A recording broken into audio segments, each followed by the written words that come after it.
అది మా అందరికీ అర్థమవుతుంది. సౌత్ ఇండియాలో చాలా హ్యూమిడ్ కండిషన్స్ నుంచి హిమాలయాస్ లో మంచు పడే దగ్గర నుంచి ప్రతి ఒక్కటి కవర్ చేశారు సినిమాలో. అండ్ ఇప్పుడు విశ్వక్ సేన్ గారు మాట్లాడతారు అబౌట్ గామి. చాలా కాన్ఫిడెంట్ గా చెప్పారు, ట్రైలర్ చాలా అద్భుతంగా ఉంటుందని. మరి ఇవాళ అలాంటి రెస్పాన్స్ వస్తుంది క్రౌడ్ అందరి నుంచి, దాని గురించి మీ రియాక్షన్?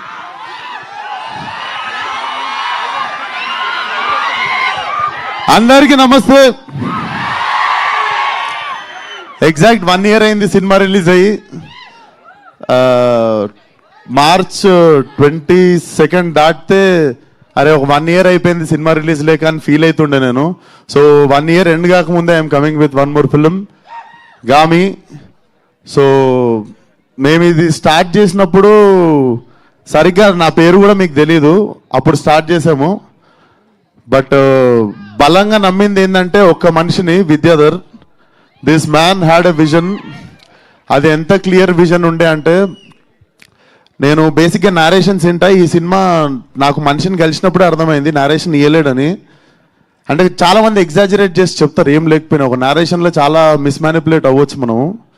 బట్ నాకు అర్థమైంది మనిషి నారేషన్ ఇయ్యలేడని చెప్పి, ఇంత భగవద్గీత అంత బుక్ తీసుకొని వచ్చాడు నా దగ్గరికి. అండ్ నా ఎదురుగానే టీచర్లా కూర్చుంటే మార్నింగ్ నుండి ఈవినింగ్ వరకు చదివి నేను ఈ సినిమా చేస్తున్నా అని చెప్పినుండే. నాకు అన్ని సినిమాలు ఇచ్చిన కిక్ వేరు. ఇది అంటే నాకు తెలిసి నన్ను, విద్యాని, కార్తిక్ని, ఆర్ట్ డైరెక్టర్ ప్రవళిక అండ్ మన సీజీ టీమ్, మా టీంలో ఉన్న వాళ్ళందరినీ, చాలా చిన్న టీం ఉండేది మాది, less than 20 people who believed in this film. And అక్కడ నుండి స్టార్ట్ అయ్యి today watching it on big screen feel so proud. And అన్ని చెప్తున్నా కదా, అన్ని సినిమాలు వేరు. అన్ని సినిమాలకి చెప్తాం రండి సినిమా చూడండి, మా సినిమాలో అది ఉంది ఇది ఉంది, కానీ ఈ సినిమాలో ఉన్నది ఏది నేను మీకు వోకల్గా చెప్పలేను. నేను మీకు ఓపెన్గా చెప్పగలిగేది ఒకటే, మీకు మాస్ డైలాగులు ఉండవు, ఐటమ్ సాంగ్ ఉండదు, మొత్తం థియేటర్లు లేచిపెట్టేట్టు విజిల్ కొట్టే ఫైట్లు ఉండవు. కాకపోతే ఇవన్నీ ఇచ్చిన ఎక్స్పీరియన్స్ మీకు సెకండ్ హాఫ్లో ఖచ్చితంగా ఉంటుంది. అది డెఫినెట్లీ తెలుగు సినిమా నుండి, తెలుగు సినిమాని రిప్రజెంట్ చేసే ప్రతి ఫిల్మ్ మేకర్ ప్రౌడ్గా ఫీల్ అయ్యే సినిమా మాత్రం ఖచ్చితంగా అవుతుంది గామి. డెఫినెట్లీ ఈ సినిమా వర్కౌట్ అయితే చాలా మంది కొత్త ఫిల్మ్ మేకర్స్ వస్తారు. చాలా అంటే సినిమా రిలీజ్ తర్వాత మా మేకింగ్ తెలిసిన తర్వాత మీరు ఇంకా ఎగ్జైట్ అవుతారు. సో బేసిక్గా ఒక పని చేద్దామని డిసైడ్ అయిన తర్వాత కారణాలు, ఎక్స్క్యూజెస్ పెట్టుకొని ఇంట్లో కూర్చుంటే సినిమాలు అవ్వవు. He fought for it. 10% మిగిలిన టీం కష్టం ఉంటే 90% కష్టం విద్యాధర్ది. So this film belongs to Vidyadhar. And thank you so much అన్న. ఈ సినిమాకి చీఫ్ గెస్ట్ ఎవరు వస్తుర్రు ఏంది అని మాట్లాడుతున్నప్పుడు I do not wanted to put it in one column. అంటే ఒక పర్టిక్యులర్ పర్సన్ వస్తే ఈ సినిమా ఎట్లా మిస్మానిపులేట్ అయిపోతుందేమో అది ఇది అనుకున్న టైంలో నువ్వు ఆ రోజు ఫర్లక్నామా సినిమాకి రాకూడని కారణం ఈరోజు రావాలని అనుకుంటా అన్న, destiny. But thank you so much. నేను ఎక్కువ పొగడ్డా అన్న, కాకపోతే ఒకటే మాట చెప్తా, చెప్పనీరా పొగడ్. యాక్టింగ్ చేయకుండా హీరో అయిన డైరెక్టర్ నువ్వే ఇండియన్ ఆడియన్స్కి. So thank you so much. Telugu వాళ్ళు అందరూ తలెత్తుకునేటట్టు రాజమౌళి గారు చేస్తే, తెలుగు వాళ్ళందరూ కాలర్ ఎత్తుకునేటట్టు నువ్వు చేసినావు.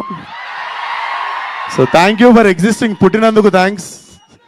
అండ్ వంశీ అన్న, థ్యాంక్ యూ సో మచ్ అన్న. ఈ సినిమాకి మేము స్టార్ట్ చేసినప్పుడు మేమందరం కలిసి చేసుకుంటుంటే ఇంకొక బ్యాక్ బోన్ ఎవరన్నా కావాలి అనుకున్న టైంలో సడన్గా ఒకరోజు ఫోన్ చేసి వంశన్న సినిమా తీసుకుంటానగానే కథ సినిమా రిలీజ్ అయిపోతుందని ఆరామ్ అయిపోయిన ఉండే. Thank you so much for believing in this film అన్న.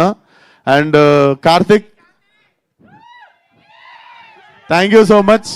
And he is so loyal to his investors. Crowd funding సినిమాని స్టార్ట్ చేసిండు. మేము ఎవరం ఎన్ని మాట్లాడినా కార్తిక్ నోట్ నుండి ఫస్ట్ వచ్చే పదం thanks to the crowd who believed in them even when I was not part of that film. So crowd నుండి ఫండ్ చేసిన వాళ్ళందరికీ కూడా చాలా చాలా పెద్ద థ్యాంక్స్. అండ్ ఫైనల్లీ మా ఫ్యామిలీ అక్కడ, మా మమ్మీ డాడీ అక్క అక్కడ ఉన్నారు. Thank you so much. నేను ఈ షూటింగ్కి పోతున్నప్పుడు ఏం తిరుగుతున్నావు ఏం చేస్తున్నావు అంటుండే, ఇదే చేస్తుండే. అప్పటికి హీరో కూడా కాలే, ఏం చేస్తున్నావు ఏం తిరుగుతున్నావు, వాళ్ళు ఎవరో వాళ్ళు ఏం చేస్తున్నావు అంటుండే, ఇదే సినిమా చేస్తుండే అప్పుడు నేను. So thank you daddy, thank you అమ్మా, థ్యాంక్ యూ అక్క.